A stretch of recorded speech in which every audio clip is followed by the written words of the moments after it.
Hi, guys. My name's Charlotte, and this is the story of how my family had hidden this strange secret about me for most of my life. When I found out, I just couldn't believe it. You see, I've always been a bit of a black sheep in my family.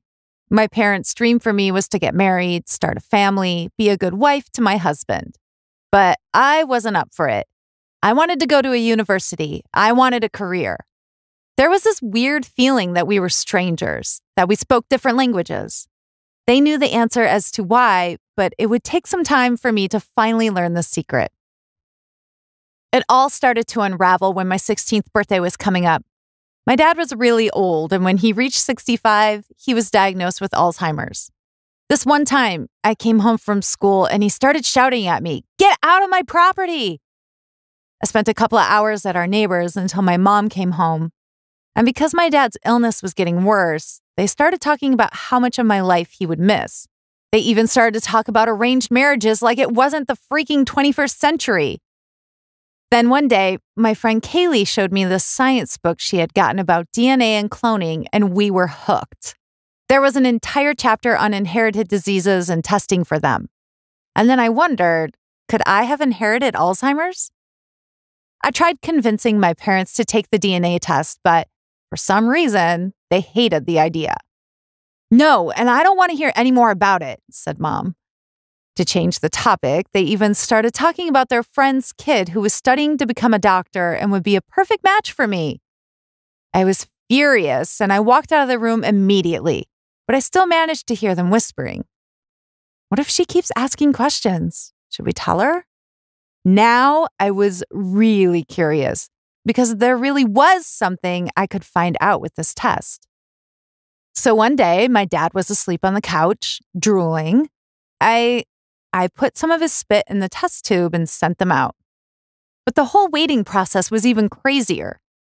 They arranged for me and their friend's kid, Alex, to meet. My father was guilt-tripping me into doing this as he felt like he didn't have that much time left. Alex and I met at this fancy restaurant. He was a blonde frat boy with a horrible sense of humor. He kept making some sexist remarks, eventually writing them off as jokes. I got back from the date furious and disgusted. My parents were excited, nearly throwing me an engagement party, but I couldn't even look at their faces. I locked myself in my room, screaming into a pillow and thinking about my escape plan, when I saw that I had gotten my DNA test results. I knew there was going to be something strange about them, but what I got was out of this world. When I opened my whole family's envelope, I was shocked. I was 25% Native American. My mom wasn't, and neither was my dad. In fact, I had none of the ancestries that my dad did. My mom must have cheated on my dad. There was no way I was my father's kid. The next morning, I couldn't keep my eyes off my parents. They said that Alex's parents called and he would be happy to go on another date. "Never," I spelled out, nearly screaming. Then my mother really threw a tantrum about how they had done nothing but support me and encourage me, and that I was ungrateful. I couldn't believe it. I blurted out, "Really? Do you want to talk about how you cheated on Dad? Who's my real father?" My mom was shocked. My dad was shocked. It was dead silent for 3 minutes. Then my mom told me even more disturbing news. My dad couldn't have children, so my biological father was actually a sperm donor.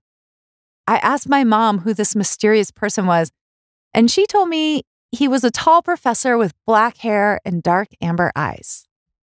I didn't talk with my parents for 3 weeks after that. They actually stopped talking about anything at all. They told me that they wouldn't support me ruining my life with stupid ambitions. So as soon as I reached 18, I packed my bags, went to college, and never saw them again. I was alone with horrible student debt and no family whatsoever. But when Kaylee and I entered our sophomore year of college, I started to imagine what my dad looked like. Tall, with black hair, amber eyes, probably wearing a cool corduroy jacket or something. And the biggest coincidence of all, my genetics professor fit that description perfectly. Could it be that the universe had decided to bring us together? He had to be my biological dad. He ticked all the boxes. One day after class, I walked up to him. When the room was empty, my mouth completely hijacked my brain. Nervous and sweaty, I blurted out, "Would you ever be a sperm donor?" Big facepalm on that one. I felt myself turn red with embarrassment. "My cousin did, but I probably wouldn't," he said, and I felt my heart shattering into 1,000 pieces. He gave me a tissue and a link to a website. He told me the site was a siblings registry, a place where sperm donors' children were all listed. And that's when my story turned into a crazy ride. I typed in my dad's donor number, and 12 of my siblings were listed on the site. 12! But when I zoomed in further, I felt my heart drop. One of my siblings was living in my city, and they were my age. I clicked the information, and Kaylee's picture was staring back at me. I couldn't believe it. Kaylee, my best friend since kindergarten, had been my sister this whole time. But Kaylee didn't know her father wasn't her real dad. I decided I had to break the news to her, and she didn't take it particularly well. For a few weeks, Kaylee was totally dejected. She wouldn't hang out. She stopped showing up to class. I needed to cheer her up, and I had just the idea of how to do it. I told her I had a surprise for her one day and drove her to the local park. All of our siblings were waiting there for us, all 11 of them. All these people with dark hair, green eyes, and the most echoing laughs. We had started talking about our lives when one of them, Jenny, an author, told us that she had actually found some information about our father some years ago. He taught literature at a university and was part of a lot of protests for human rights. One of his cousins even worked at a nearby university. I heard my heart dropping to the ground. His cousin? If it was all true, I could actually find my biological father. The next day, I ran into my professor's class, crazy and out of breath. He looked at me like I was insane and said, "Really, you have to stop doing this." Then I showed him my DNA test results and told him about my siblings. My professor's eyes widened and he probably put 2 and 2 together. "Charlotte, you may be right," he said, sitting down. That very day, he called his cousin to drive to the university. I walked out of class and into the parking lot to see this older man with a leather jacket and long brown hair smiling at me. He was a spitting image of me, or I was a spitting image of him. We shared the most heartfelt hug and cried in silence for 10 minutes straight. Then my biological father told me that because he was really focused on his career in activism, he never started a family, even though he really wanted one. We laughed, we talked, we cried some more. We promised to see each other again. I finally belonged somewhere. I was with people who accepted me, who didn't want to control me.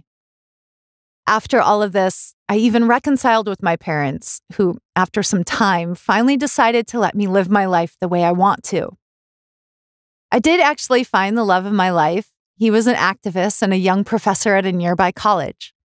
I started thinking that marriage might not be such a horrible idea. I guess I just had to figure out who I am and where I belong first. Now that I know my roots, I'm ready to grow and blossom into the beautiful human being that I know I can be.